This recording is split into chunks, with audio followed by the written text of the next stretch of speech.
Miss Deepika Brown, who is also working as cabin crew in charge for the last 7 years. And today they will be detailing us about the job opportunities and work profile of cabin crew. It's our pleasure and privilege to have Mr. Ricky Brown and Miss Deepika Brown here in this online platform. On behalf of all the participants, on behalf of all the teachers and students of Kannur University, I welcome both of you to this beautiful session. Further, I welcome all the teachers, students, and other participants from different fields and Tourism Academia to this beautiful session. I request all the participants to follow the online ethics while attending the program. You can type your doubts in the space provided in the YouTube space. So once again, I welcome Mr. Brown and Miss Deepika Brown to this beautiful session. You can handle your session now.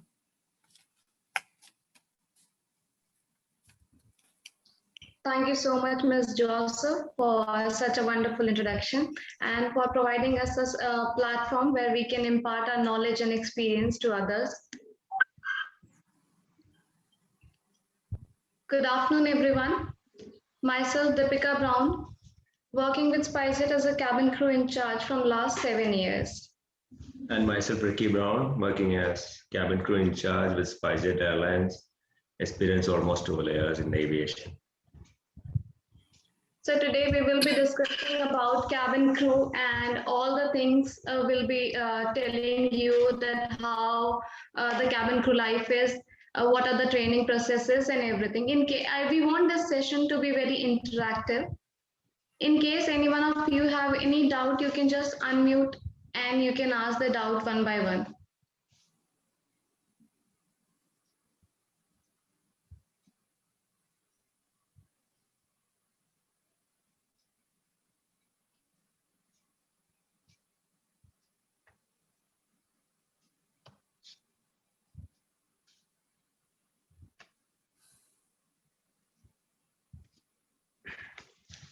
So when we talk about cabin crew, the very first thing that comes in our mind is what is the eligibility criteria and how to become a cabin crew.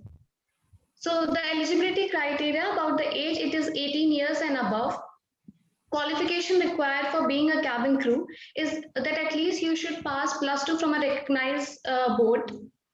Height for female is 157 centimeter and for male is minimum 170 centimeter. However, it differs from airline to airline. Weight, it must be in BMI. BMI stands for Body Mass Index.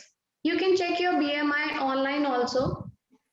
For females, it's between 18 to 22 and for males, it's 18 to 25. So you should be between this range. And if you talk about the language proficiency, you should be fluent in English and Hindi. If you know any regional language, that's an add-on point for you. There should be no visible scar or tattoo on the body.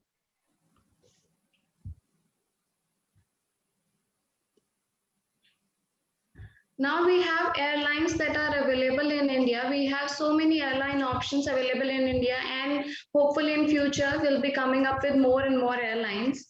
SpiceJet is there, Indigo, Air India, Alliance Air, Go Air, Air Asia India, Vistara, TrueJet, Zoom Air, and Star Air. We'll be talking about the training program. So when we think of cabin crew, the general idea is that they do makeup, they go on board. So we'll need to clarify that there are so many procedures behind those smiling faces on board that we follow. Once we get through the interview, we get selected for the interview, we need to conduct the medicals. You need to be thorough with your medicals. The organization provides you with a particular hospital. You need to visit there and they do all the checkups and all the reports needs to be positive. Then the process begins.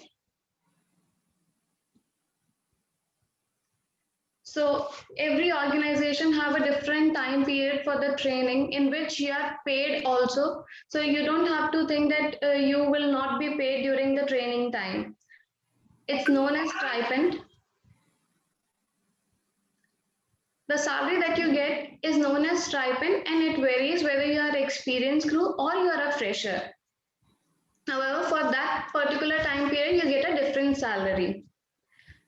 And the very first day you go there, you will be taught about the grooming standards of that particular organization, as you must have seen that all the crew of a particular organization follow same grooming standard, whether it's Indigo, SpiceJet. So SpiceJet will be having different grooming standards. Indigo will be having their own different grooming standards. So they will be teaching you what needs to be done and what you don't have to do, what suits you, what don't suits you. So they teach you everything. Only the thing is, when you go for the interview, that time you need to have the basic grooming knowledge and you need to groom yourself well. Rest, they will be telling you what needs to be done. Then comes the in-flight safety training. So in-flight safety training, they will be teaching you various and numerous things in which that will be including like door operations.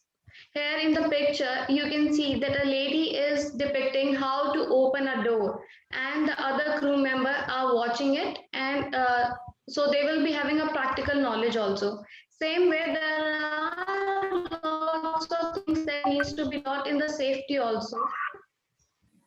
We have so many equipments on board, firefighting equipment, oxygen bottle. So all these things a crew needs to know for being a cabin crew, so that you can easily do the procedures on board in case of any emergency. You are taught about how you need to handle onboard emergencies like bomb threat, how you need to deal with ditching, how you need to deal with crash landing, and all these comes under in-flight safety training. Then comes first aid training. So maybe you will be wondering why first aid training for the crew. If God forbid something happens on board, for that we need a first aider who can give first aid. So crew are also trained on first aid. Here you will be learning everything, like all the basic things, what medicine needs to be given in case somebody is ill, how to give CPR, how to use different equipments related to first aid, what are the different procedures of the airline, what are the different procedures of the organization if somebody who is not well is traveling with us. Everything is included in that. Then comes the service training. Since we have like two type of airline, one is who provides the one who are full service, and the second type of airline who are not full service and they are on demand. Either you can pre-book things or you can buy on board.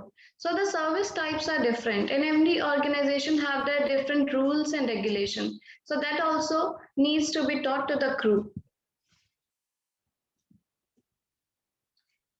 Then come aviation and security training, because you need to know what are the security norms and what are the aviation norms before being a cabin crew in case you find anything suspecting.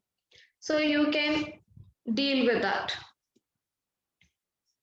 The next training we talk about is dangerous goods and regulation. What if there is a spillage on board? What if there is an unidentified baggage that is having some hazardous thing? How you deal with it? Because there are times where you are in air and then you see something, you need to act on that. So how you need to act on that thing? Everything is taught under this DGR.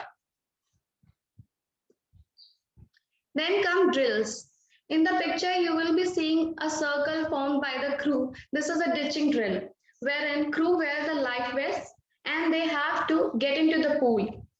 It's a ditching drill. If in case aircraft ditches, then how you're gonna go in the water, because most of us have water phobia.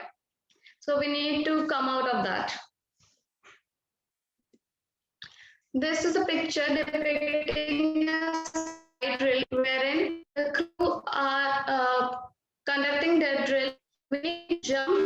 slide and then we need to come down so that in case of a crash landing, when you open the door, there will be a slide coming. How you feel about that, how that experience is. We have a beforehand experience for that. So here is the aircraft layout. This is a Boeing 737-800 aircraft. I will be sharing a few things.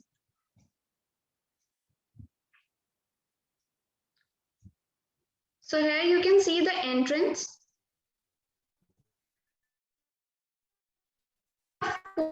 Four main exits and 4 secondary exits in this aircraft. One is here, second is this, then third one is this, and this is the 4th exit. If you talk about the secondary exits, these are the secondary exits that are only open in case of an emergency. Here is your cockpit. Then the washrooms present in the aircraft are known as lavatories. And they have different names to it. So this is lab A, D, and E. Here is where crew work. These are the galleys where the equipments are stored for service. This is another galley. This is for the forward crew. The front part of the aircraft is known as forward area. This is the mid cabin.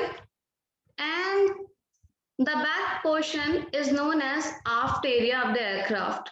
So here you can see another galley. The middle portion wherein we walk down is known as an aisle. So here you can see the seats. The structure, these seats can differ from airline to airline. Some will be having more leg room, some will be having lesser leg room. So it depends from airline to airline how they want the aircraft to look like and how many seats they want, and accordingly we work for them.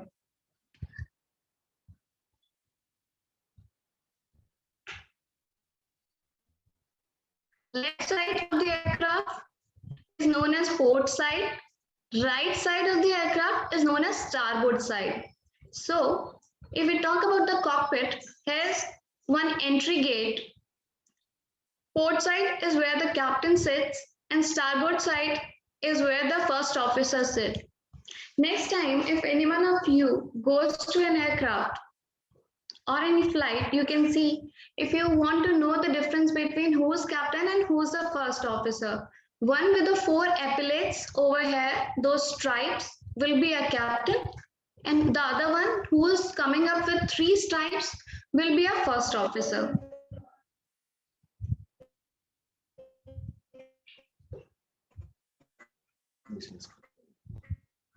So there's an entry to the cockpit wherein only crew members are allowed. In any phase of the flight, passengers are not allowed to get the entry inside the cockpit due to safety issues. However, after landing, you can request the crew member who will further take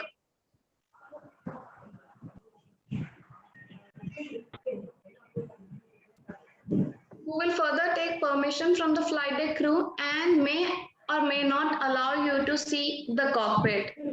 If you get a chance, it's a wow scenario.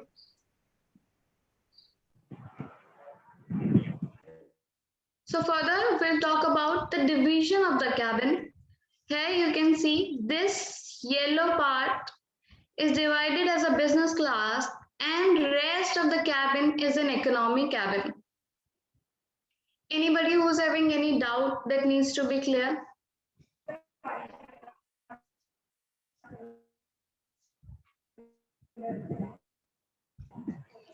Am I audible? Yes, audible, audible. Where is the first class position? This yellow thing is entire first class thing, and the blue seat shown over here are economy class. This is just an example of the layout. It can differ from organization to organization because some airline have first class, some don't have first class. The throughout the cabin is economy cabin.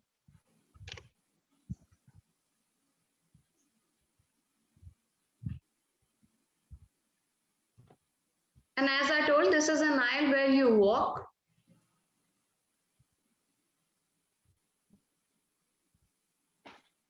So further, if I tell you about the exit names, there are different exit names also. The first door from where we generally enter is known as L1 door, R1 door. Anybody got the logic why L1 and R1 door? Any guesses?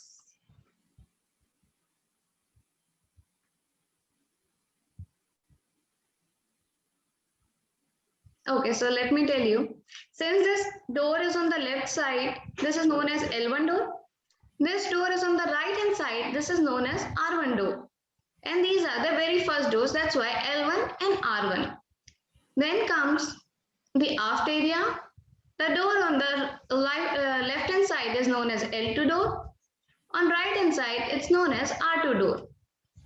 Since we are talking about Boeing 737-800 aircraft, we'll be having 4 crew members. 2 will be sitting over here. This will be the jump seat area where the seat that is provided for the crew by the manufacturer is known as jump seat. You must have seen that crew will be sitting with the harness on at the time of takeoff and landing. That seat is known as a jump seat. That is a very foldable seat that folds up, and when they want to sit, they can just stretch it down and they can sit with the harnesses. In the aft area, we'll be having 2 different seats which can accommodate 4 members. So like 2 will be over here and 2 over here. These exits over here are for emergency purpose. These are near to the wings. And for emergency purpose only, that's why before every takeoff, the members who will be occupying these seats will be briefed by a particular crew so that they know what are the procedures they need to carry out in case of any emergency. So the briefing is given in the language which the person understands. English or Hindi. English or Hindi. And there's a safety instruction card also inside the seat pocket wherein you can see the pictorial description of the same.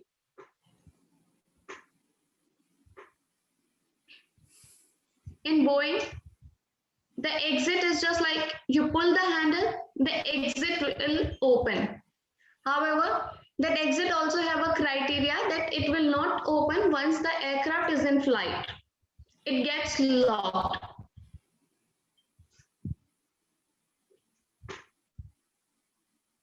And one more good to know thing, in case you get a chance to sit near this exit, at the time of takeoff, you will hear a click sound.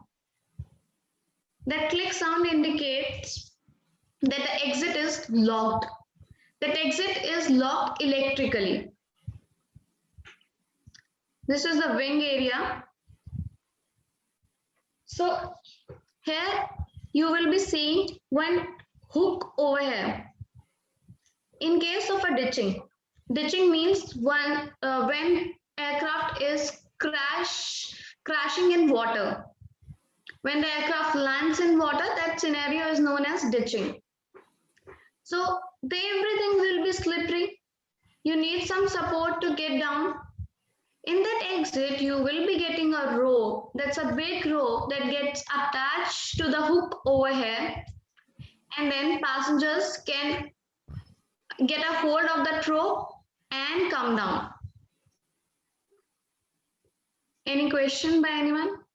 Any doubts? So far, no doubts.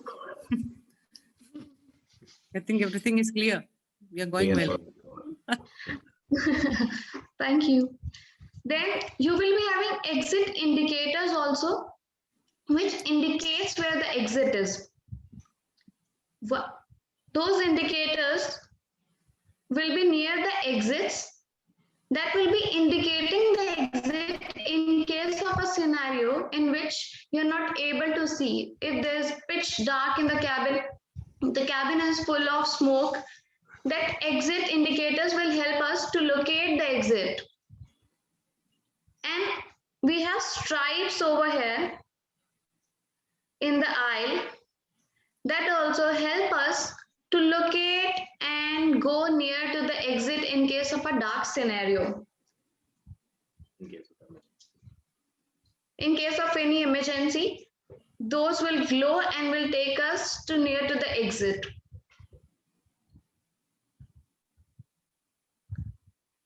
Now I think aircraft layout is pretty clear. We'll go to the next thing. So what does a crew do? So we'll be requiring few answers. What according to you guys, what does a crew do? On board an aircraft.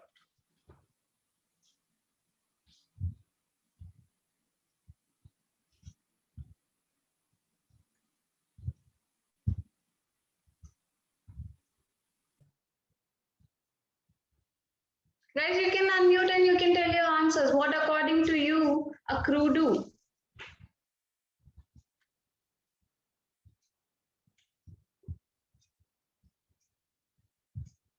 Okay, let me share with you with the pictures so that it will be more clear.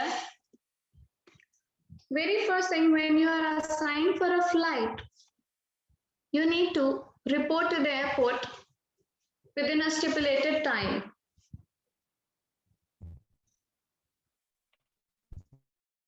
That's also different from organization to organization. Like in our organization, if the flight is at 4:30 in the morning, you need to report 1.5 hours prior. That time is required to prepare the aircraft for the boarding. Next, the very essential thing is you need to conduct a breath analyzer test that is known as a BA test. You can see in the picture, there's a guy who's blowing in the tube. This is required to make sure that nobody is under the influence of alcohol. And it is a punishable offense by the law. So every crew member, after reporting to the airport, going to the doctor's office, will take the tube, will put it in the instrument and will blow. Will only be clear if it comes 000%. Then it's a go ahead. Otherwise, you need to stay back.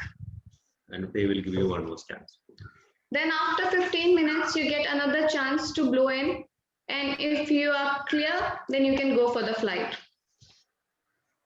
Sometimes what happens is, it's not necessary that you are under the influence of alcohol. Even if you spray perfume, you are chewing a chewing gum.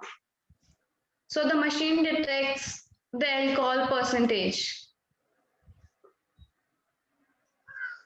And nowadays, most essential are hand sanitizer. Most of them are alcohol based. Then comes, we need to attend a briefing session. Everybody will be sitting who are going to operate that particular flight and will be discussing how the flight needs to be conducted. What are the things, everybody will be putting their own things, their thoughts that how they want their flight to be. And not only that, the crew in charge will be asking few questions to check whether the crew is updated on the safety, first aid, how the grooming is, then only will be going for the flight. Here in the picture, you can see the crew are sitting with captain and first officer for the pre-flight briefing session. So it's very mandate and important aspect that you should know who are the crew operating with you, who are the captain and first officer operating with you. And there's a reason behind it. The reason is captain is there, first officer is there. Captain should know the crew. Crew should know the captain. In case of a hijack situation, in case the hijacker comes in the same uniform, if you haven't seen the captain or the first officer or the crew, you have not seen the first officer have not seen the crew, then they will not come to know that they are the crew or the hijackers. That is the idea behind the briefing session and the meeting. Then we go on board. We conduct pre-flight checks. Before the boarding start, we'll be going on board, and there are so many equipments that needs to be checked. What all we'll be checking is whether they are serviceable, is there any expiry coming on, or if anything is expired, everything should be up to date. There's a chart in every aircraft. There's a chart in every aircraft which tells you how many number of things are there, what is the location of the thing. So according to the chart, everything should be present on the designated location. Then we prepare the cabin for boarding. We put the air freshener, lights on, seats to be perfect, cleaning needs to be perfect, and then we conduct the boarding. At the time of boarding, every crew is having a designated location that he or she needs to stand for the boarding process, so that the boarding is eased out and there is no hustle bustle in the cabin in case there is any old age passenger or passenger who's coming on a wheelchair, because we provide cabin wheelchair also to the passengers who need it. So we can give assistance to those, or somebody who is coming with a child or with an infant. So we can give assistance to those special passengers. Then comes, once the doors are closed, the crew will be conducting a demonstration. I think most of you have seen the crew showing this. So they show the exits, they show how you fasten, unfasten the seat belt, and about the oxygen mask. Everything is shown, the life vest. This demonstration is necessary so that everybody in the aircraft, this is in both the languages, Hindi and English, that is also a requirement that you need to do demonstration in both the languages, so that everybody in the aircraft is aware of the basic safety things. Then comes takeoff preparations. Before takeoff, crew will be taking ground in the cabin so that everybody is secured, everything is secured. There are no baggages lying, mobile phones are switched off or on flight mode. Everybody have fastened their seat belts. Nobody is talking on phone. And then after passing the check, the aft crew will pass the check to the forward crew, that is the cabin crew in charge. Cabin crew in charge will pass on that everything is secured and the crew is seated to the captain. Then only the takeoff procedure will start.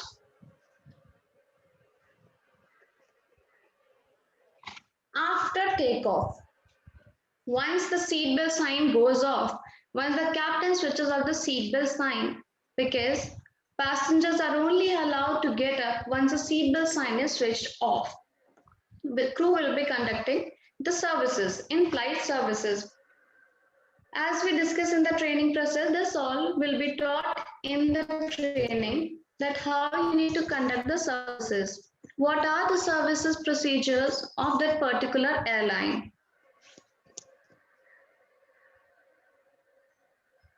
After completing the service, we'll prepare for landing.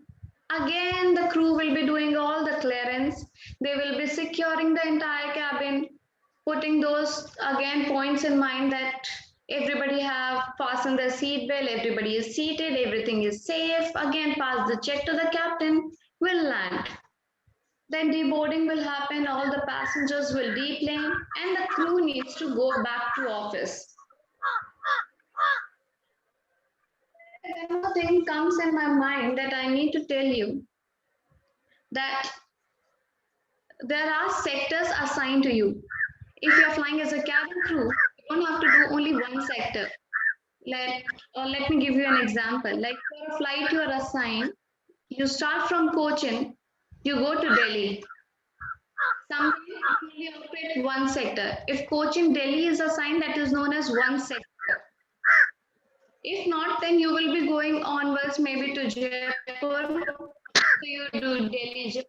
Second sector, you come back to Delhi. Third sector, that is a complete flight for the crew. So you will stay in the aircraft, you complete your duty, and then you go back to office, you do your paperwork, and you go to home. So you must be wondering, if you are from Cochin, you're flying from Cochin, you're going to Delhi on a layover. How you're gonna do? Who will be providing you accommodation? Accommodation, food, laundry, a cab, everything is provided from the organization side. So these are also the perks of being cabin crew. You get a layover allowance also for, like, it's per day. If you're staying in Delhi for a day, you will be given extra money to stay over there. Plus 4-star, 5-star hotels, your food will be included, your laundry, you will be getting pickup and drop facility. And even you're flying from your home base, you will be given pickup and drop facility by the organization.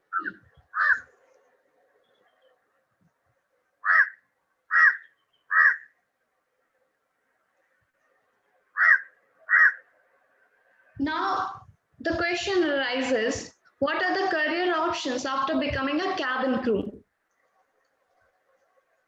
Most of you will be thinking, or it's a general perception also, that we'll be flying for maybe 12 years, 15 years, what after that? So the list goes on and you have numerous options. Once you are crew, you can be a crew manager, you can be a trainer, you can opt for rostering team, crew welfare, you can go to store managing. Mostly you have in-house promotions also. Let me tell you, like, you start from a fresher, you become a cabin crew. After some time, when you are eligible, like 2 years, or you complete your 1,000 hours, you can apply for a senior cabin crew in charge. Becomes your line check cabin crew. Then you can apply for the crew manager. So the list goes on. It goes also. Same goes for the salary increment also. From, if you start as a crew, maybe your salary will be around 40, 50, 10 increment starts. When you become a senior cabin crew in charge, you will be getting increment day by day. These are all the perks of being cabin crew. Any questions? See, in the beginning only we told that we want this session to be very interactive so that you don't have any doubts in your mind. Madam, there is one question. What is galley? Galley is the area where the cabin crew works. You must have seen there will be so many things that needs to be stored, like food, water, all the equipments that are going to be used at the time of service. These all will be stored in the galley, and you must have seen some of the aircrafts have ovens also, boilers. We can, like, few of the aircrafts, not all the airlines will be having ovens and boilers, but if you get a chance, you can see those boilers where the water is boiled and used for tea and coffee. And the ovens also where the meals are heated. So the crew will be trained on the same also, that how to use those ovens, what time period, how you will use that particular boiler.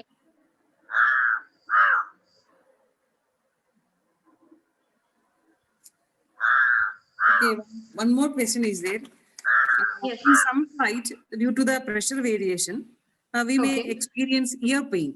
So is there any assistance provided by you to lessen or to eliminate this kind of pain? That pain is due to the pressurization, and sometimes we'll be having cold.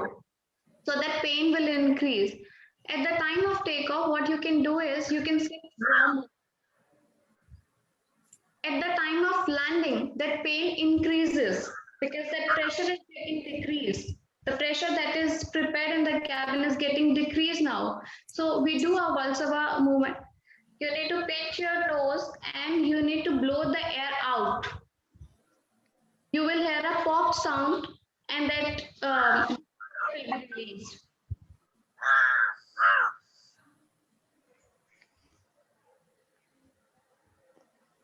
Am I audible? Yes, audible. one more question is there. What Yes, is the procedure for becoming a cabin crew? Is it same for all countries or it depends? I'm sorry. Pardon me, please. Can you explain the procedure for becoming a cabin crew? Is it same for all the countries? That's what that is the question. It differs from airline to airline, but the basic remains the same. We have already discussed the eligibility criteria, that what is the eligibility criteria. If I tell you the general procedure is, you need to get your resume ready. You should possess a full-size photograph and a passport-size photograph, passport, PAN card, Aadhaar card. These are the documents required. You need to be well groomed when going for an interview. So, a very good question asked. We can have a discussion on this. Uh, Grooming needs to be perfect. If I talk about girls, most of the airline prefers a hairstyle that is like bun. That hair needs to be fully tucked and bun. Only in SpiceJet open hair are allowed. So according to the airline that you're going for the interview for, you can check the grooming regulation, you can check how they are, and then you can go, and you need to go in shirt and skirt with the stockings on and the formal shoes. That is the attire required for, basically you need to go in a formal attire required for girls. If I talk about boys, you need to go in complete formals, pants, shirt, shoes, and need to go with the resume and photos and everything. For the process, first you need to clear the round wherein they will be checking your height, your weight, whether your weight is in the BMI, your height is according to the requirement, and if you have any scar or tattoo on body, that all will be seen. Then the selected candidates will go for the other round, which will be a GD. A group discussion will be conducted wherein the candidates will be selected. In the group discussion, you need to make sure whatever the topic is given, either you are in the motion or for the motion. You cannot be biased that yes, I agree with this also, I agree with that also. So be firm on your point, and you need to display your etiquette. You need to be polite. Every time you want to say something, you need to raise your hand and then speak up your point. Speak more of the points that you can, so that that HR is having attention on you. Then the third round comes the HR interview, and the final round most probably is with any that senior HR or the senior person of the company, and then you get the offer letter, and the last thing that you need to clear is your medicals. That is the entire procedure. Okay, what will be the starting salary of a cabin crew in low-cost airline? In low-cost airline, the salary starts from somewhere around 35, and then you get the add-ons of, as I told earlier, the layovers. So basic salary will be 35, and then you get add-ons. We have perks on hours also. Like particular hours you need to fly, that is a fixed salary. If you fly for 65 hours, you fly for 50, 70 hours, the airline have fixed salary for those hours. The 35 that I'm telling you is maybe fixed for 50 hours you fly. Over and above, you will be getting paid extra.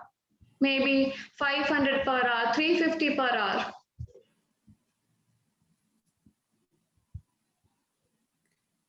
Till That what can age? go to one side. Till what age a person can work as cabin crew? Till the time you're fit and fine and you're looking aesthetic, you can very well work for a cabin crew.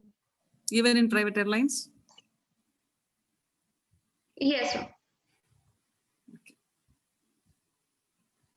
If we are looking aesthetic, there is no age bar. Only at the time of interview, it till 27.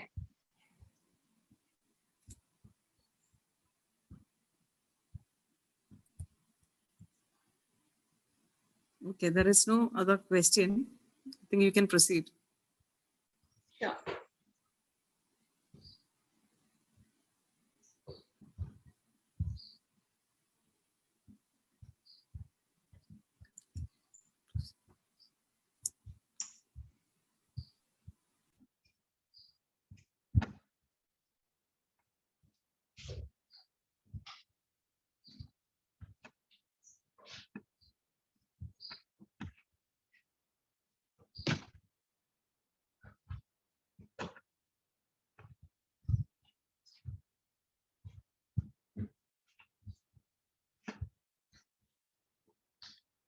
think there's some technical error. Just a minute. You remember the slide? Hmm.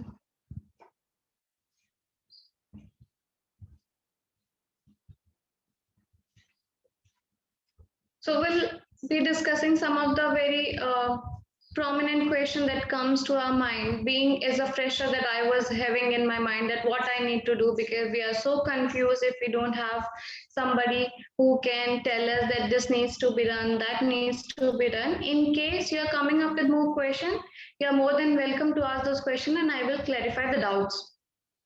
So the very first question that comes in our mind is what to do, how to apply, where to go. To share the screen.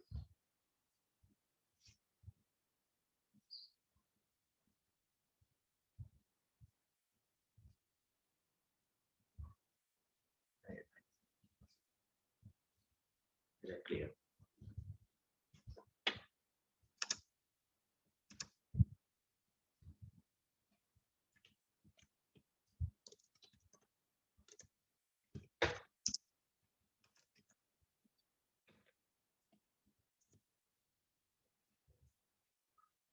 That how to apply for a crew, where how we'll come to know that what are the jobs coming up. Then as I told you about the different airlines, you can go to the particular airline that you want to join, you can go to the careers page, you can apply for the same, you can see the recruitments coming over there. In past we were having for the Indigo airline and then more are coming for Star Airline, Zoom Air was having a recruitment. So there are recruitments that are coming. All you need to do is if you see an ad here and there, you can go to the career page, you can apply with your resume, your photo, full size photo, passport size photos, and all the details asked. There will be a form coming up, or the airline will be asking you to send the resume on the given email ID. That's how you apply for the airline. Then you have walk-in interviews also. If you see, just nowadays because of the pandemic, they have stopped walk-in interviews. Otherwise, almost weekly, all the airlines were conducting walk-in interviews at different places. All you need to do is the airline you are interested in. If you have in mind that this is the airline I want to work for, this is my dream airline, you need to go to the career page, keep seeing the notification that are coming over there, and then apply. They will revert you back, or you can go for a walk-in interview. If you're not getting selected once, you don't have to get disheartened. That is an experience for you. You gain experience. You will come to know what others are doing, how others are coming, where I was lacking. Even when you're talking to the HR, if the HR tells you that we are done for the day, we'll revert you back. You can always ask, is there anything I can improve on? They will surely tell you that what was the thing you are lacking in, and they will tell you that what you can improve on. Second time, you give your best. The area that was not improved, you can improve it, and then you can apply for the interview. Different airlines have different interview gap time. Like if I'm applying for organization A for the very first time, I don't get selected. Okay, then they will be giving a gap of 3 months.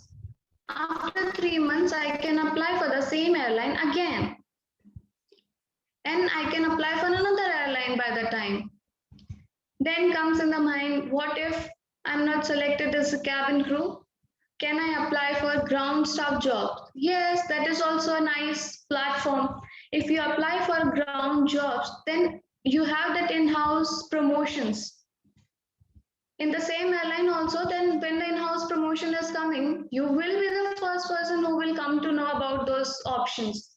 If airline is having hiring, you will be the first person who will come to know that the airline is hiring and you can apply for the same from there also. And they will be giving priority to their employees. Any doubt in this procedure? That how to apply, what is the minimum time gap between when we have applied first and then we need to apply next for the same airline? Any doubts?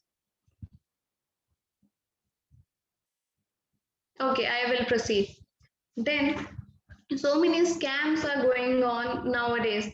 So the question comes, do I need to pay for conducting an interview, for going for an interview? No, there's no need to pay anyone. You need to apply online, you get a reward, you go to the place, you give your interview, you will get an offer letter once you are getting selected over there. Then different airlines have different fees that we need to pay to the airline for the training part. In that, few of the airlines give you that fees back also after you complete some time spent in that organization. You will be getting that fees back, and some don't return you because they train you, they give you stipend for the time period, they give you books, they give you your uniform, everything is there. And even if we are paying over there, within I think 1 month we can get that money back with our salary. Then the question comes, what the makeup needs to be like. Your makeup needs to be very neutral, very neutral. You need to go.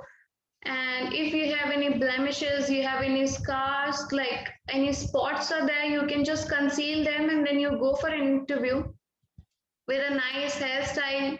And the most important thing is you need to be confident. That's all matter.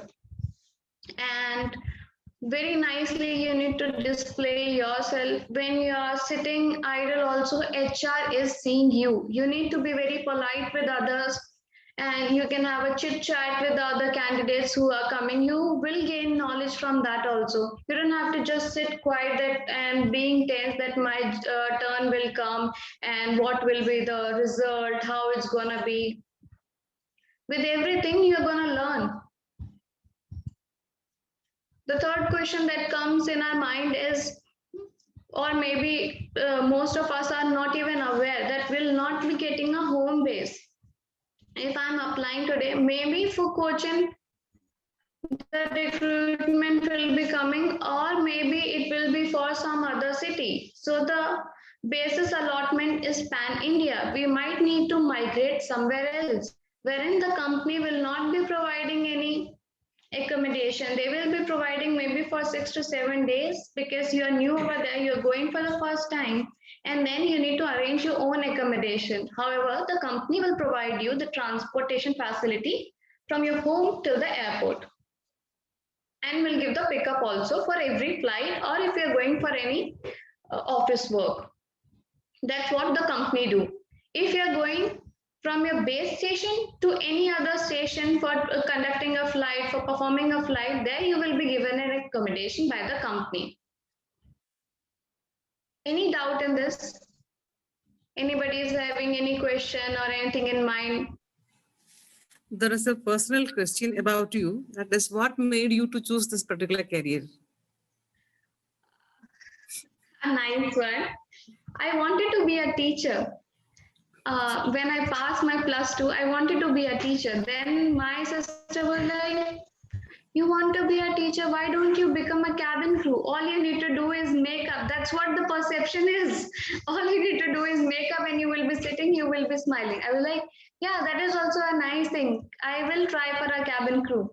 I tried for a cabin crew after +2 only. I gave the interview, I got selected. Then I came to know it's not only about makeup. We need to go through numerous trainings and we need to give exams also that we need to clear. And then you become a cabin crew. But I'm happy I chose this profession. This profession has become new. I have got like numerous changes in me. The way we talk, the way we greet the person, the way we behave, our lifestyle. Because it all changes with when you see things around and when you meet new people.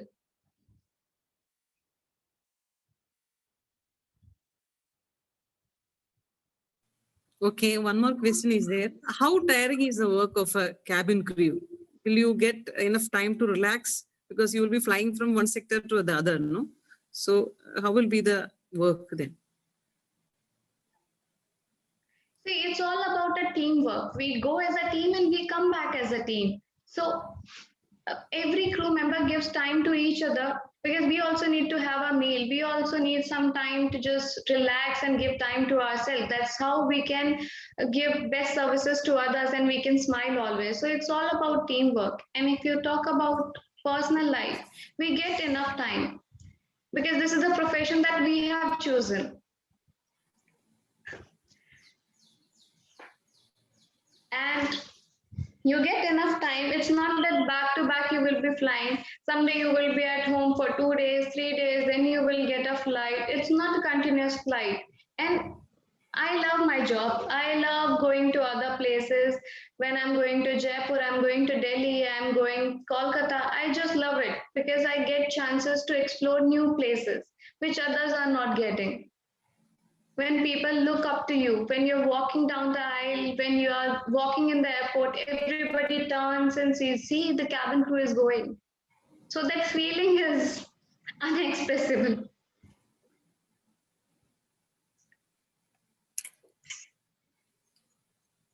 Okay, is your work pre-scheduled or it will be changing from time to, depends upon the time, or it will be pre-scheduled?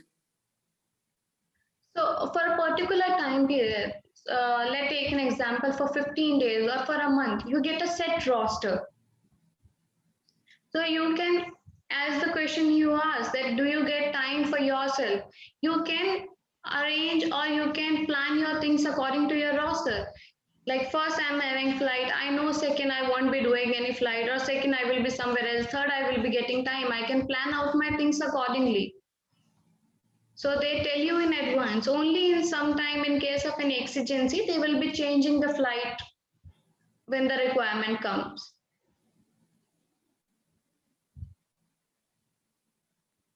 Okay, in that case, my doubt is, how do you find time to be at your home?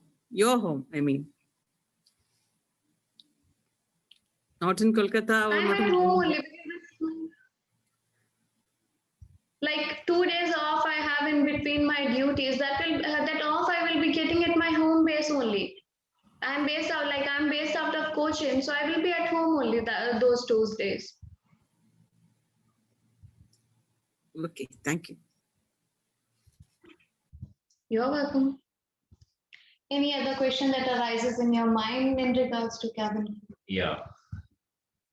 Any questions to me? Then also you can ask me. Because our boys can also ask questions that how they need to go, or if they have any doubt that what needs to be done. Moreover, beard is not allowed for cabin crew. Only Yeah. for sick cabin crew they allowed beard. So their question will be why I am having beard, because I am in leave now currently. So that is the reason I am having beard. So when we are on leave, that is a time where we can try for beard look, or you can go for a long hair and all.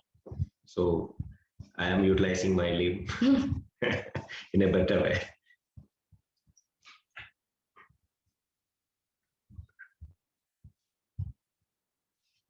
Any questions?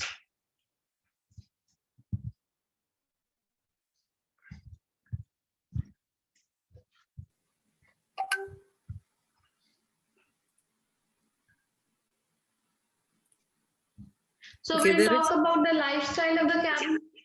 Yes, ma'am. There is one more question.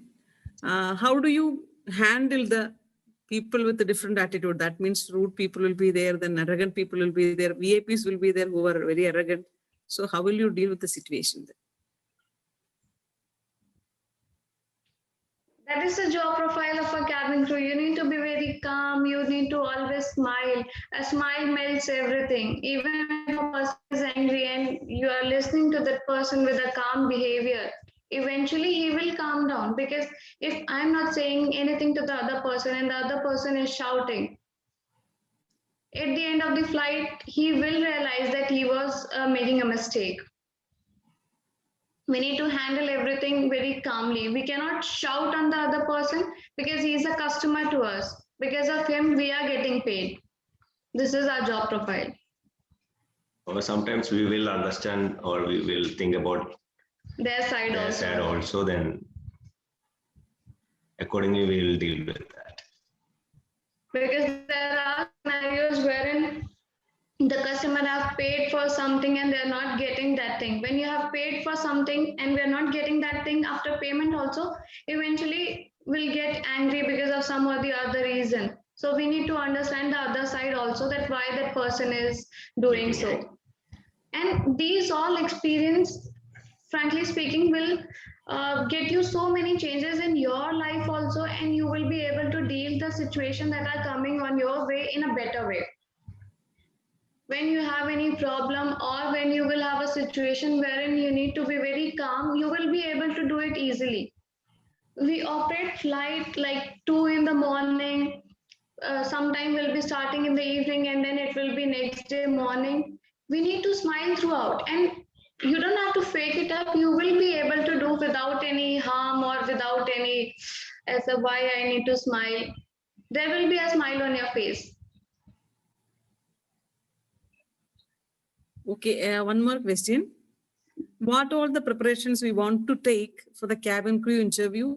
Can you explain step by step? If somebody wants to go, then it will be helpful. Once you have applied for the cabin crew, what you need to do is you prepare your formals. The dress should be like, you need to feel comfortable in that and should be according to the standard. As I told that for girls, it's a shirt and then a half sleeve shirt you can wear with a skirt and your formal shoes and stockings. That is for the girls. For boys, if we talk, it should be a pant, shirt, and shoes, and that pant should be below the ankles, not above the ankles. That socks that you are wearing, make sure in mind they're not printed or they should not have logo. They should be like solid colors, matching to your attire. It should not be like I'm wearing black and white and my socks are orange or red. So it should be matching to the attire. Entirely formal attire, it should be for girls and boys also. The second thing comes that what preparation I need to do. Get your resume prepared. In your resume, you can put that what kind of organization you want to work for, what are your positive points, what are your hobbies, what is the area of interest, all these things you can put on. Second thing, you need to be well prepared for the rounds. You need to prepare your introduction. Everywhere, wherever you go, they will be asking that introduce yourself. So be prepared in English also or Hindi also. Or the general question are, how was your day? What you did yesterday? These are the general questions asked by the HR. They don't want to know about you. They don't want to know how your day was. They just want to check your fluency. To one person, they might ask that tell in English. To the other person, they might ask that tell in Hindi. So you need to tell. Hindi, I didn't mean that you need to use the typical Hindi. Hindi means which is easily understandable to the other person. They just want to check that when the passenger will be speaking to you, how you're going to respond to that particular passenger in an easy language. Then the third thing is be confident, and be confident. That's all what you need. And get yourself groomed. For boys, trim your hair. Don't go with long hair or studs or anything. That is a big no. Don't go with any religious threads.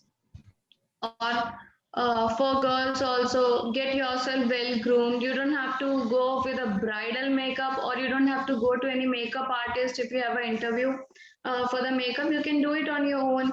Get your eyeshadow done, get your base set, put on lipstick, mascara, you're good to go. Go with a nice hairstyle.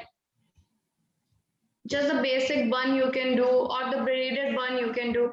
All the things you can search on YouTube also, the different hairstyles or how to do basic beginner makeup. That will all help you out in when you're going for interview, when you're preparing for interview. Your CV is set, your photos are set. Photo also needs to be in formals with a white background. One I told you passport size photo, one is full size photo. That is the basic requirement. Next, the question is if you don't have a passport. If you don't have a passport and the interview date is coming near, you can always apply for the passport. You can go with the acknowledgement receipt. because by the time training will be conducted, you will be receiving your passport. Your thing is done.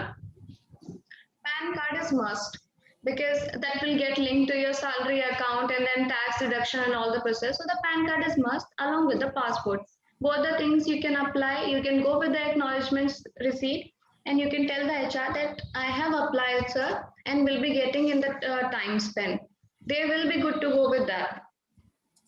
Third thing is what things they will be asking you. Every airline will be having the same question: why you want to be a cabin crew?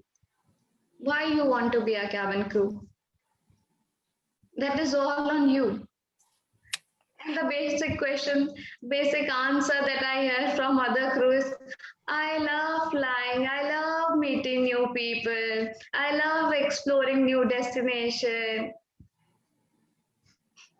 That is the basic answer that everybody gives.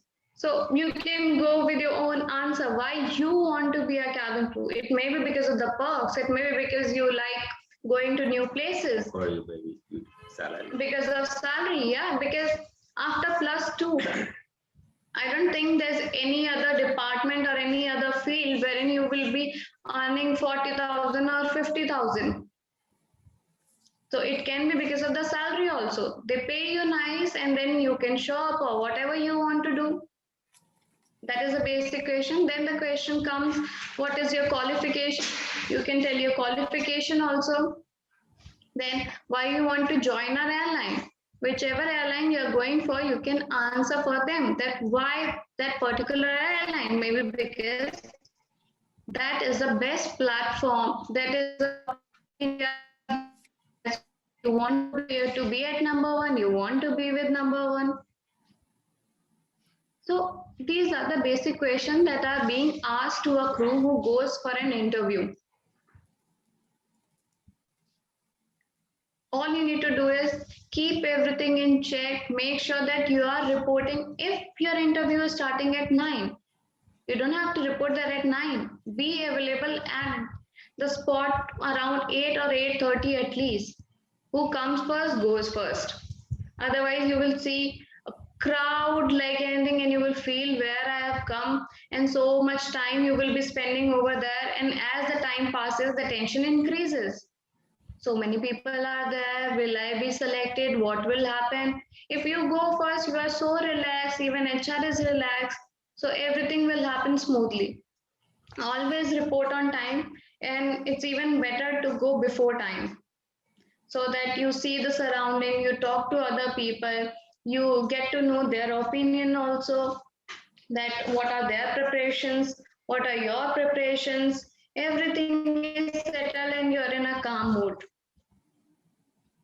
Rounds we have already discussed that what are the rounds. You will be going through the checks of your height, weight, your skin.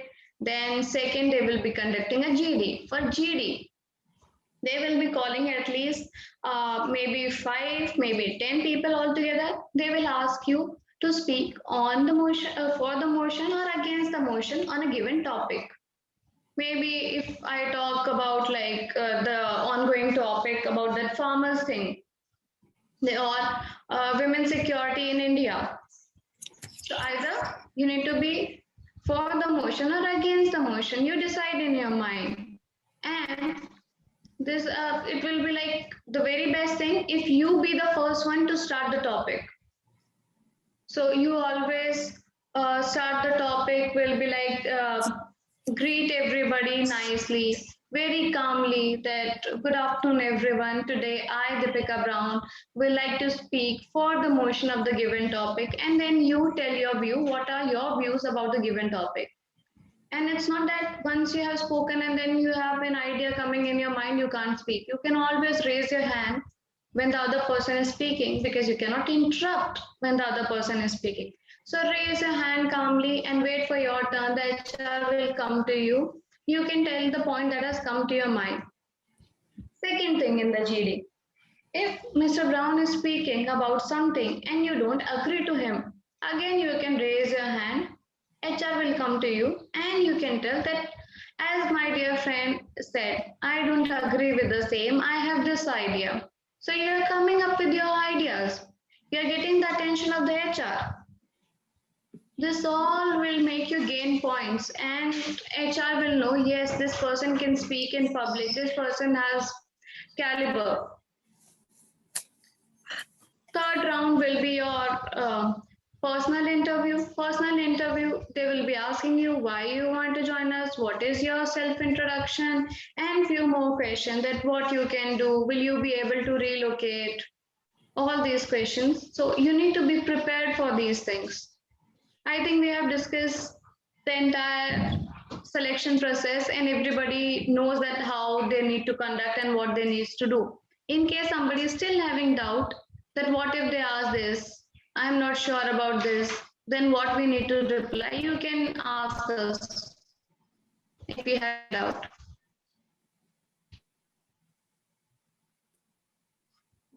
Anybody? Okay, is there any difference between salaries of domestic and international cabin crew? For sure, there is a salary difference between international and domestic. And even if you talk about like for international, if you take about other airline also, there is a huge difference.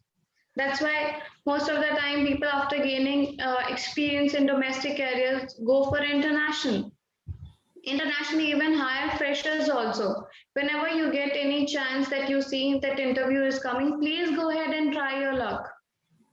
It's not that for international airline you need experience only. They hire freshers. If you talk about Qatar, you talk about Etihad, Emirates, they all hire freshers.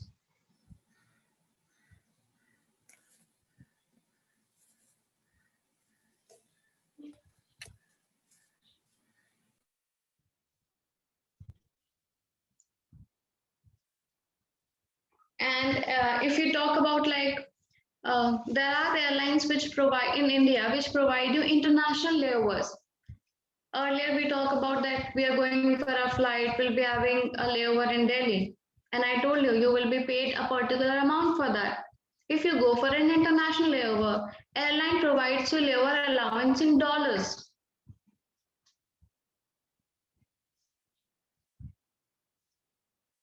So we do have domestic airlines like Indian Airlines, those provide international layovers also. If you don't want to join national airline and still want to visit the other countries on layovers, you still have options.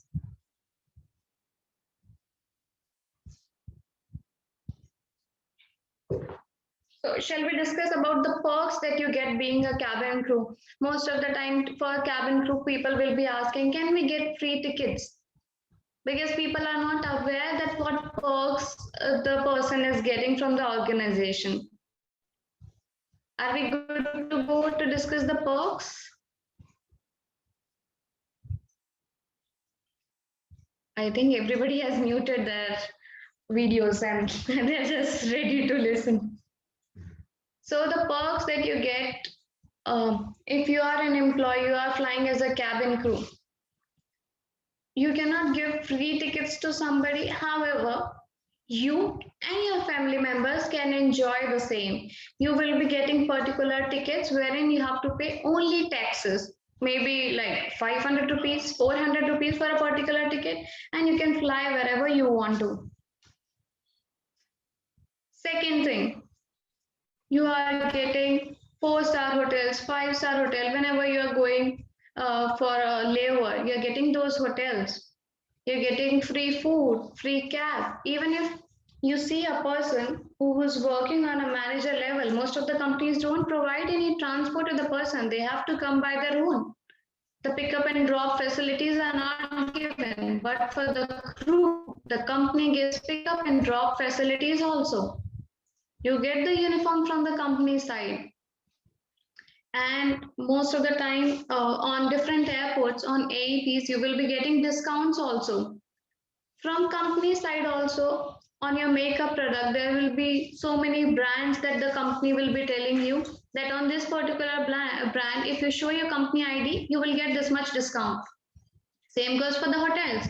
The hotel that you check in, you get particular discounts like 15% on F&B, 20% on F&B. If you take this, you get this much discount. So all these are perk of being cabin crew. And the most important part, your salary. The salary is a wow factor of a cabin crew life. Moreover, you're flying, you're going here and there. After, I think, Bollywood, the salary that you get, the glamour that you have, and when the people look up to you, even the small kids, so they look at you with an amazement and they look at you, oh wow. That wow factor, I think, will be enough for everyone.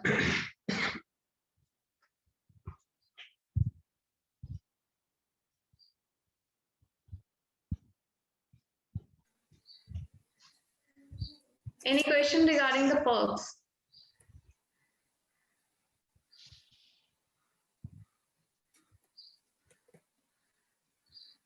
No, there is no question about the salary, but I have one question. That no, after the international long haul flight, you will be reaching, for example, in New York. Then next day itself, you will have to travel back, or you can have a stay over there. How do It you work in a depends. long haul flight?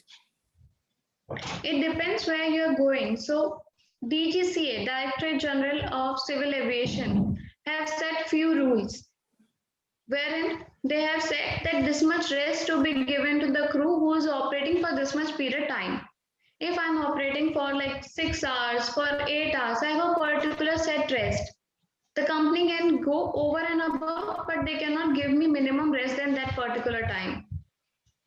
So that will be reflecting in your roster. If I'm going to Dubai, I might get 1 day, I might get 2 days. It all depends on the requirement, but I will for sure get a minimum rest period. Okay, thank you. In that particular rest period, I can take rest, I can go out, I can do whatever I want, but in accordance to the company's rules. There are set rules that you need to follow on a layover also, because you are being paid on that layover and you are going for an official work. You are not going for leisure travel. So there will be set rules that you need to follow when you are going for those layovers.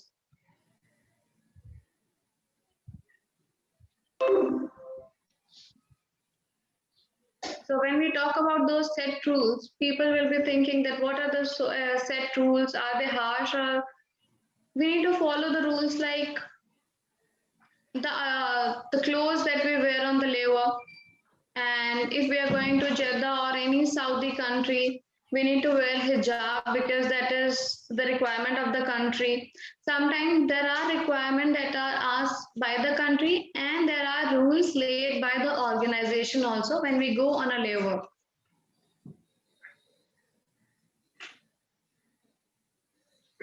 Can you differentiate between the stopover and layover, because the students may not be clear about it? Stopover is like halt. You have a halt. I am operating, will be explaining it with an example. Still, if you have doubt, please come up with your doubts, because we are here to clarify your things. I am operating Delhi Cochin, Jaipur. There is a gap between Delhi Cochin. I operated. I have a halt for 4 hours. I will stay at the airport, or if the halt is more, I might get hotel and I need to come back for the duty between that gap time. So the gap is short. When that gap is short, I'm doing a halt. When that gap is long, I'm doing Delhi, Cochin, Delhi, finish. I'm going on a layover. I go to a hotel, I rest. Next day, I will be coming for my duty. That's a layover. Okay, it's clear now. And as we talk about the training programs, I need to tell that there are exams also, wherein like after every training, you need to be present in an exam wherein you need to get at least 80%. So the training will be departed and the question paper come. Question paper will be in the form of MCQ, wherein you will be having a question and 4 different answers wherein you need to take the right answer. There is no negative marking. However, you need to get 80% in each exam. Then only you clarify for the certificate and to fly.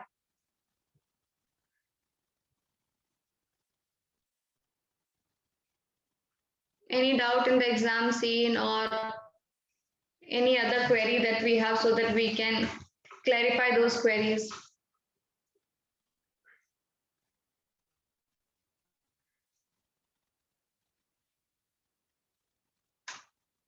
One more question from the student side.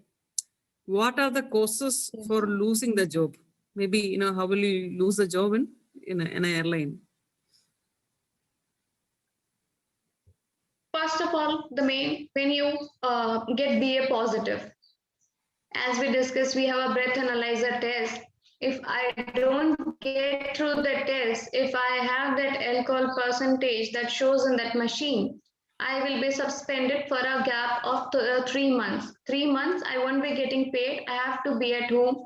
I cannot apply here and there because that is registered. After 3 months, I will be going back again.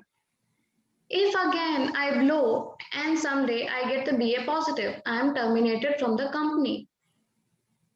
This policy also differs from organization to organization.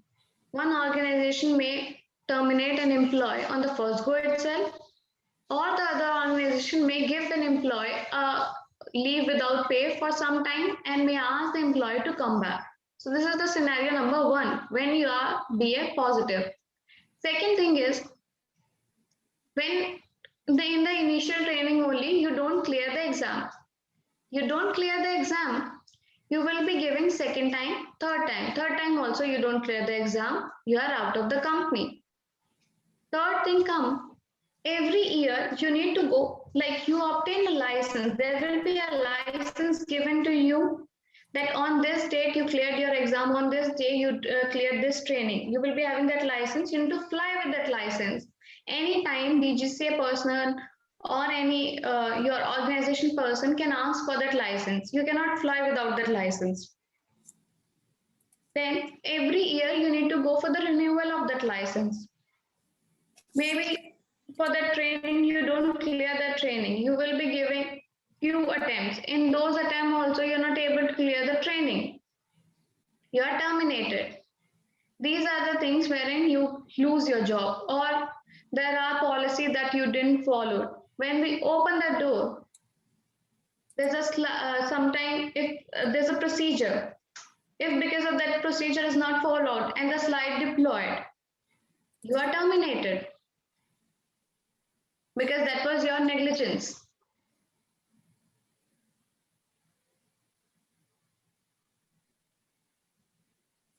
Okay, it's Any clear. doubt on? It's clear now. Okay. And Also customer. if you have a fight with a passenger or something, like there's a major issue on board, unaccepted behavior that you showcase, or a language, verbal communication that happened, and there's a complaint, and there's a proof that you did it, because no company will be accepting such things. Now we'll discuss what are the things that a cabin crew carry with them when they're going for flight. You must have seen there are bags kept before you board the aircraft. Those are cabin crew bags. Every cabin crew goes for a flight with their bags because you never know. What if you are supposed to operate only Cochin Delhi and you have to come back Delhi Cochin and the flight is not operational, or due to some other reason you have to stay in Delhi. So for every flight, even if you know that you have to come back home, you should be prepared and well ready for that instance. So you need to take your extra uniform, you need to take casual wear, formal wear, you need to carry your license, batteries, torch, flashlight, and your grooming thing, your personal hygiene things, everything needs to be the bag, and the bags get checked every day.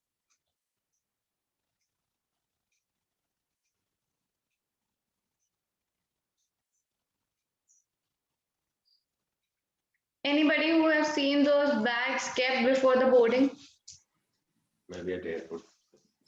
or maybe at airport, crew carrying their strollers and all?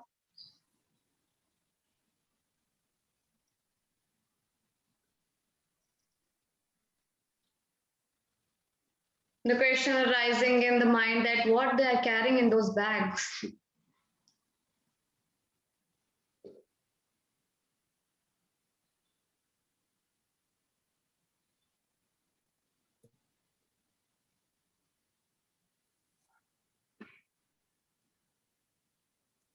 Anybody having a doubt whether when the first time when we apply for the cabin crew, the status, marital status should be married or unmarried? Anybody have an answer for that?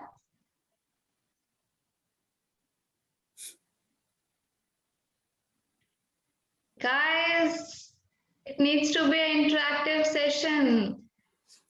You need to come up with your doubts. Madam, the students are attending it in the YouTube. So they will not be raising any questions here, no? So I'll be typing the questions there. Okay, they're coming. So only the teachers are okay, attending okay. the program. So they want to, they don't want to ask any I'm questions. sorry on that part. So this is a webcast session. So there are many more than people that Zoom can handle. So what they will see is only the live cast thing, and the questions are getting from that part. Okay. Thank you for the information. Now I'm checking that they're replying. So Ms. Sapa typed that they should be unmarried. Exactly. When you apply as a fresher, your marital status should be unmarried. When you gain experience, when you apply for some other organization, your status can be married.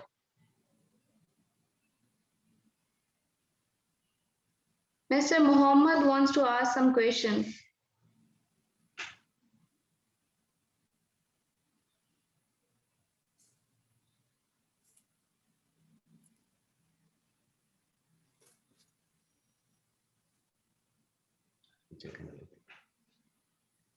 So the question is, can we work part-time as a cabin crew? Cabin crew is a full-time job because you get rostered for the flight.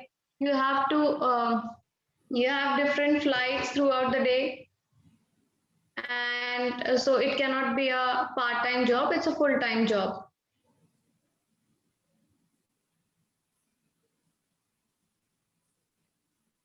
Madam, what's your name? My name is Deepika Brown.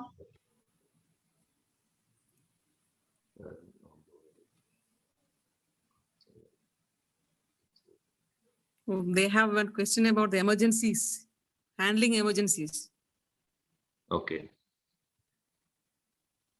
Will the cabin crew defense or rescue passenger in case of any damage to the aircraft emergency? Yes. In the training program itself, we discussed that we are taught on how to handle the in-flight emergencies, from bomb threat, ditching, crash landing, smoke-filled cabin, everything get taught to the crew that how they need to handle the situation, and they are well trained. Then only they go for the flight. Even before the flight, they discuss all those things. So they are well trained on all those things. They know what to do, in what situation the action needs to be taken. And when it comes to a self-defense, yes, we are taught on how to do self-defense also. In case a passenger becomes unruly, he is not listening to the norms, he is not following the regulation given by the airline or the instruction given by the crew, we can take action on such passengers also. We know how the self-defense needs to be done. We know how to tie the passenger, what needs to be done, what action needs to be taken. Everything is documented.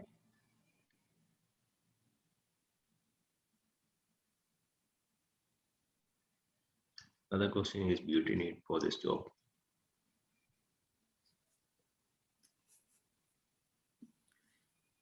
It's not about the beauty, it's how you display yourself. It's about how polite you are, how you can greet the other person, how you can deal with the person.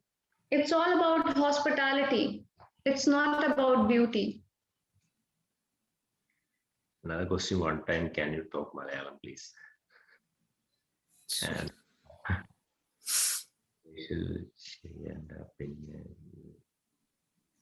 Ma'am, kindly excuse please, because they will be typing the questions in Malayalam, so you please just avoid it. that only. Ma'am, when we have no skill in communication, will we get this job? Who is that, Mohammed? Mohammed, the communication skill is very important for this job. Okay, you have to be good in English, also in Hindi. Okay, then only you can attend for interviews. And we always have a room for improvement. So we can always work on our skills. We can develop the skills that we don't have. People go and learn foreign language, then why we can't learn English and Hindi? We can always learn it, and then we can achieve whatever we want to achieve.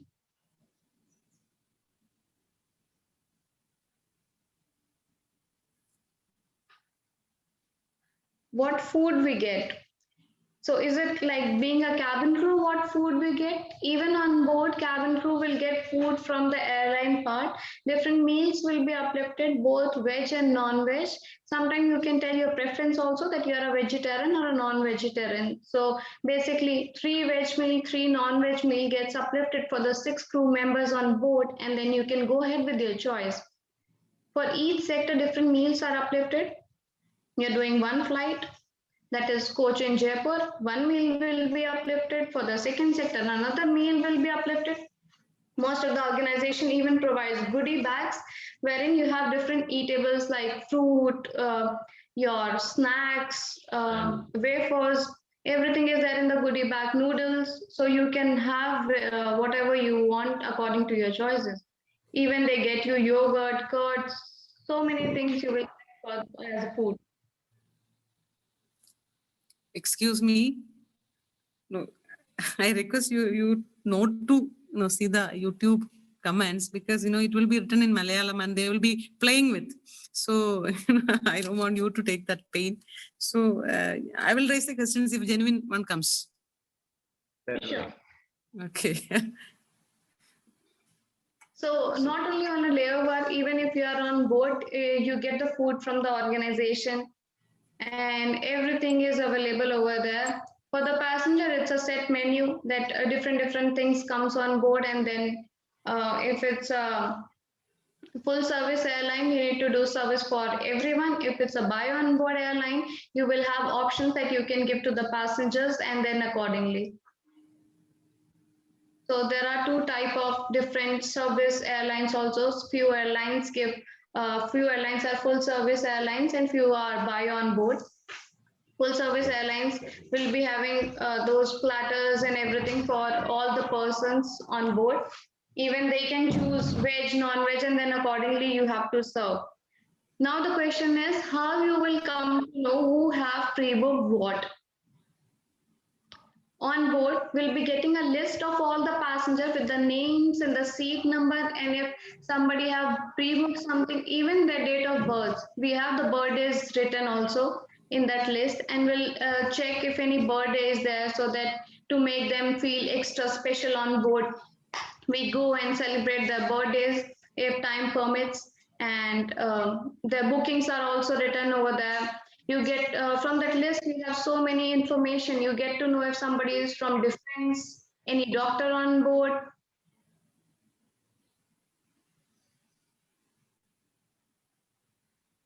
Okay, there is one question from the student.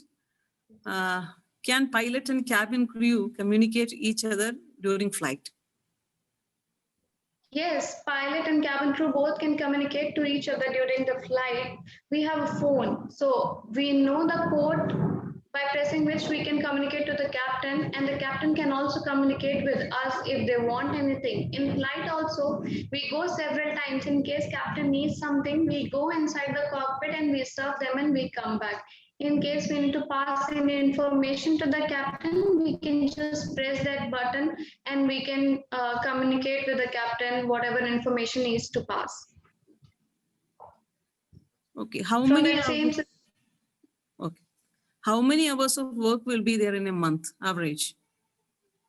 Average, we fly like 70 to 80 hours. Sometimes it depends that how many flights you are getting. Average, it will be 70, 60. And those hours are the time that you spend in flight. I'm not telling you the extra time that you go before the flight, that 90 minutes and all, and the time you spend after the flight, that is different. Average time will be that is spent inside the flight. Okay. Is there a luggage limit that can carry by a cabin crew on board? As we discussed, every crew will be having bags along with them, and there are particular essentials that you need to carry on board with yourself, because that is a company regulation that those things needs to be carried by all crew members. Add-on is your choice. However, you cannot carry restricted items along with you.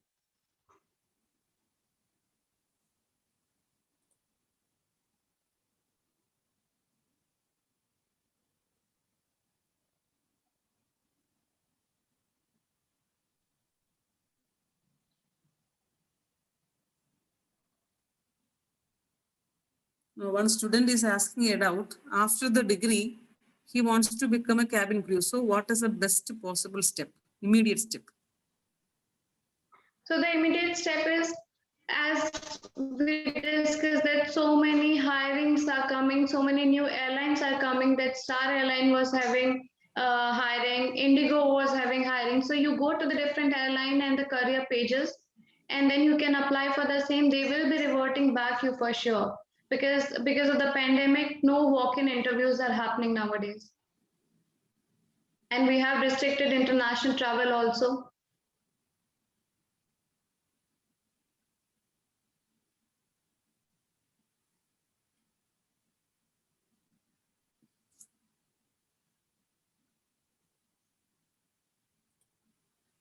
As of now, there is no further question. So you may continue.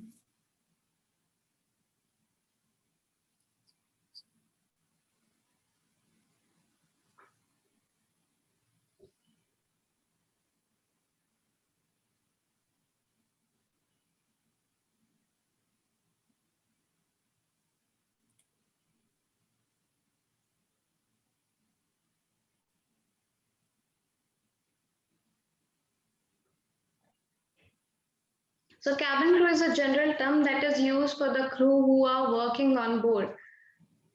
The name for a female cabin crew is air hostess. We address them by air hostess, and for male cabin crew, we don't address them as air hostess. We call them stewards. We might have seen people calling male crew also as air hostess. They are known as steward. And we do have male crew also on board. However, there are some airlines who hire only girls, and there are airlines who hire boys also. In case you feel that you don't want to fly for schedule airline, you can always go for charter flights. There are charter flights also who hire crew.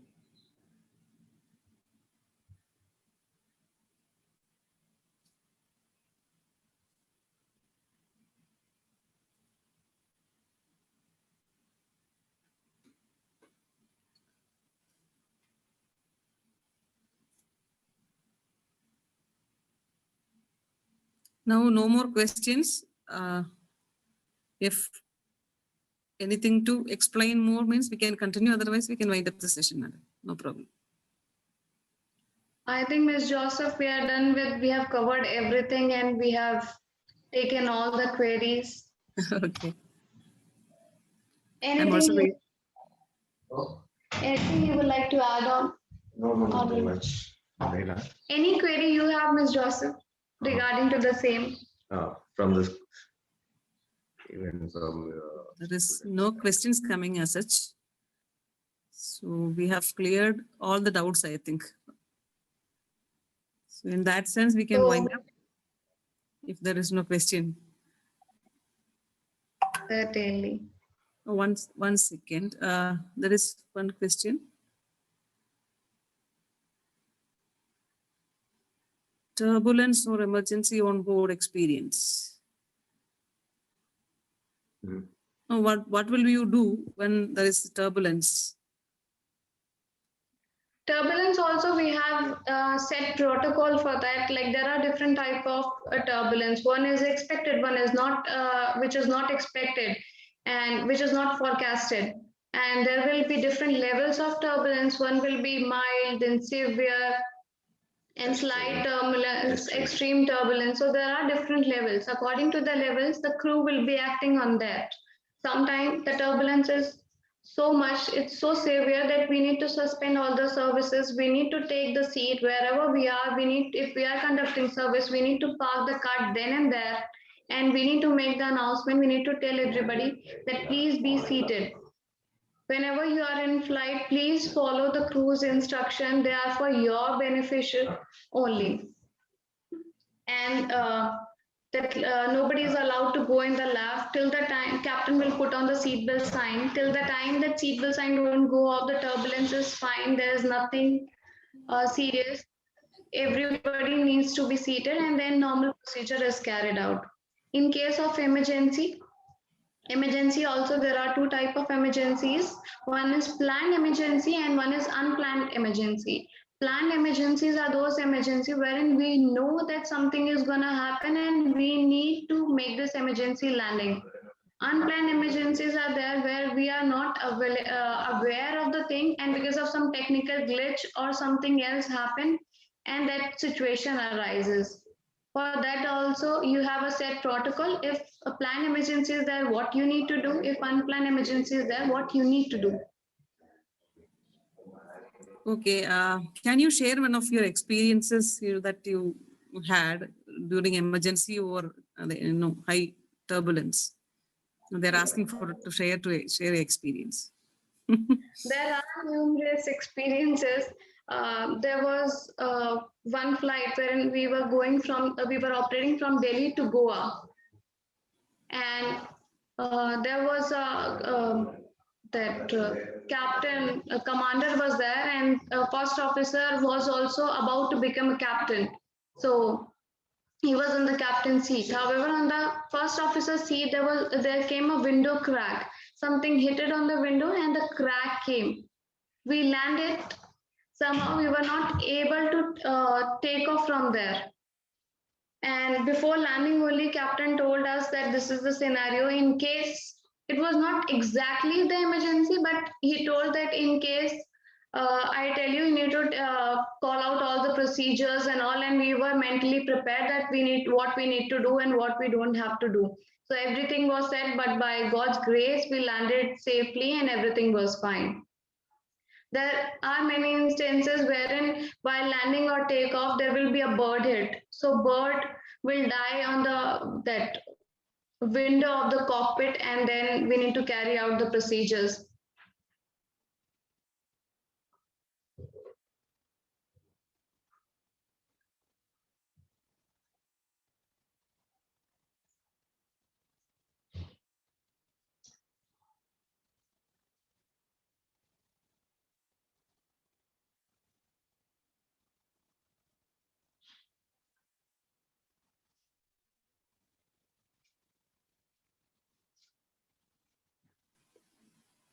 There is one more question that, you have mentioned that we'll have to go through a medical test at the end of the screening process. So what are the major criteria for that? So the company will be assigning you a hospital wherein all the medical tests needs to be conducted. You don't have to do anything. You just need to report to that hospital at the given time. And you need to tell you are from so-and-so company. They will be having a set list what all tests needs to be conducted. Make sure that your hemoglobin HB count is in range, because that is the most concerned thing that comes during the test, that it is not in the range and then you have to go for another test. You have to wait. The company will tell you that you need to get your HB corrected. And all the tests are mentioned, and then you have to go through those tests. The report come, you need to submit those reports to the doctor of the company, and you're good to go. No, if we fails in the test for the first time, can we go and get it corrected, and then we can we appear for the medical test again? Exactly. They will be telling you where is the lacking, what is not appropriate, what is not coming in the range. And then for that particular test only, you don't have to go for the entire medical again. They will be telling you only this test needs to be done again. And then they will give you a set time for that. And you can go for the results again. You don't have to go for the entire medical process again. Okay, thank you. Yeah, participants, we are at the end of the session. Do you have any questions? Please raise.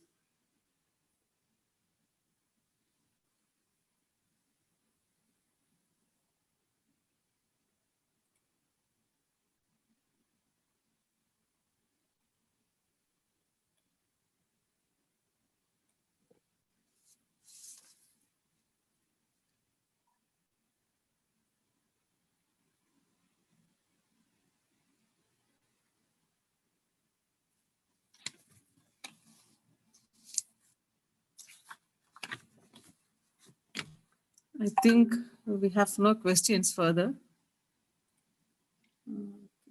There is no questions coming as such, no, so that we can wind up the session, I think. Sure.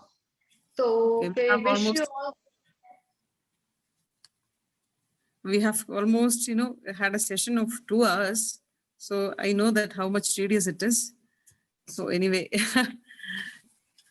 it was an amazing session where we could get each and every detail about the cabin crew. And really, both of you explained the practical aspects related to the profession. So on behalf of the teachers and students and the other participants in this platform, I extend our heartfelt gratitude to both of you, Mr. Ricky Brown and Deepika Brown. And I thank all the participants also. Have a nice day. Thank you so much. Thank you so much. Okay, thank you.